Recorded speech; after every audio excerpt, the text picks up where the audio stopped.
അഞ്ചൽ ആയിരവല്ലി ക്ഷേത്ര അങ്കണത്തിൽ നിന്ന് കൂറ്റൻ ആൽമരം റോഡിന് കുറുകെ വീണ് അപകടം. ഏരൂരിനടുത്താണ് കൂറ്റൻ ആൽമരം കടപുഴകിയത്.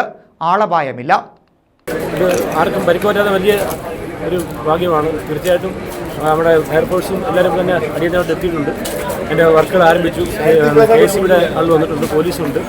അഞ്ചൽ കുളത്തൂപ്പുഴ റോഡിന് കുറുകെ ആൽമരം വീണതോടെ മണിക്കൂറുകളോളമാണ് ഗതാഗതം തടസ്സപ്പെട്ടത്. സ്കൂട്ടർ യാത്രക്കാരന്റെ മുകളിലേക്ക് മരം വീണെങ്കിലും അത്ഭുതകരമായി സ്കൂട്ടർ യാത്രക്കാരനായ യുവാവ് രക്ഷപ്പെട്ടു. റോഡ് സൈഡിൽ കിടന്ന കാറിനും പിക്കപ്പിനും ഭാഗികമായി തകരാർ സംഭവിച്ചിട്ടുണ്ട്. പോലീസും പുല്ലൂരിൽ നിന്നുമെത്തിയ ഫയർഫോഴ്സും നാട്ടുകാരും ചേർന്നാണ് മരം മുറിച്ചു മാറ്റിയത്.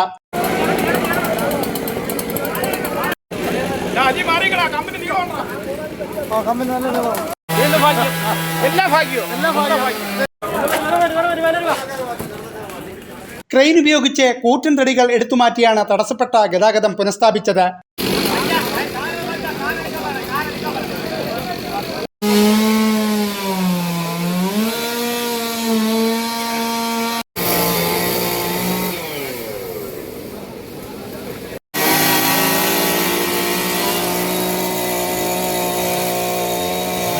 $125 വർഷത്തോളം പഴക്കമുള്ള ആൽമരത്തിന് 200 ഇഞ്ചോളം ചുറ്റളവുണ്ട്.